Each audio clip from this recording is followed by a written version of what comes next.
மதுபான கொள்கை முறைகேடு வழக்கில் டெல்லி முதலமைச்சர் அரவிந்த் கெஜ்ரிவால் கைது செய்யப்பட்ட விவகாரம் நாடெங்கும் அரசியல் களத்தில் பெரும் சர்ச்சையை ஏற்படுத்தியிருந்த நிலையில் தொடர்ந்து அவரை ஜாமீனில் எடுப்பதற்கான பணிகளும் மேற்கொள்ளப்பட்டு வந்தன. இந்நிலையில் தற்பொழுது டெல்லி முதலமைச்சர் அரவிந்த் கெஜ்ரிவாலுக்கு இடைக்கால ஜாமீன் கிடைத்திருக்கிறது. உச்சநீதிமன்றம் இது தொடர்பான உத்தரவை பிறப்பித்திருக்கிறது. இது தொடர்பான முக்கிய செய்தியை பார்த்து வருகிறோம்.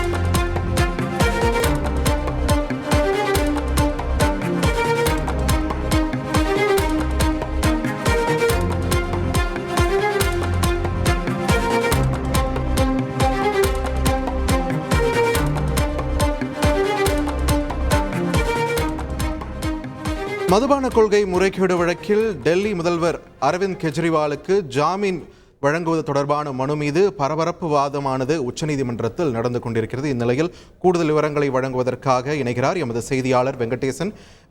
வணக்கம். தற்பொழுது இந்த ஜாமீன் மனு மீது இருதரப்பிலும் என்னென்ன வாதங்கள் முன்வைக்கப்பட்டு வருகின்றன? தற்போதைய நிலவரம் என்ன? வணக்கம். மதுபான கொள்கை முறைகேடு வழக்கில் அமலாக்கத்துறையினரால் கடந்த மார்ச் 21ஆம் தேதி கைது செய்யப்பட்ட டெல்லி முதல்வர் அரவிந்த் கெஜ்ரிவால் தற்போது நீதிமன்ற காவலில் திகார் சிறையில் அடைக்கப்பட்டுள்ளார். இதனிடையே இந்த கைதை சட்டவிரோதமாக அறிவிக்க கோரி அரவிந்த் கெஜ்ரிவால் தாக்கல் செய்த மனுவை உச்சநீதிமன்ற நீதிபதிகள் சஞ்சீவ் கண்ணா, தீபாங்கர் தத்தா ஆகியோர் அடங்கிய அமர்வு விசாரித்து வருகிறது.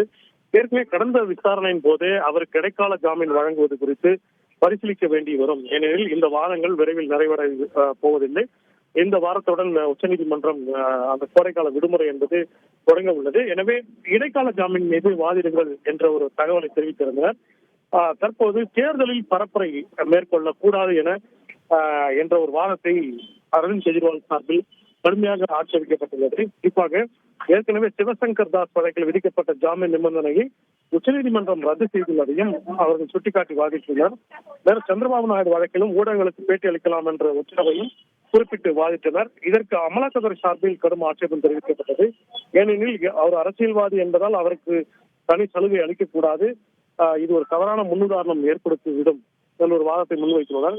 அனைத்து வாதங்களையும் பதிவு செய்து கொண்ட உச்சநீதிமன்றம் தற்போது 2 மணிக்கு இந்த விவகாரத்தில் ஒரு உத்தரவை பிறப்பிக்கப் போகிறது. அவருக்கு இடைக்கால ஜாமீன் அளிக்கப்படும் பட்சத்தில் அது நிபந்தனை என்ன என்பது 2 மணிக்கு தெரிய வரும். நன்றி வெங்கடேசன், உங்கள் விரிவான தகவல்களுக்கு.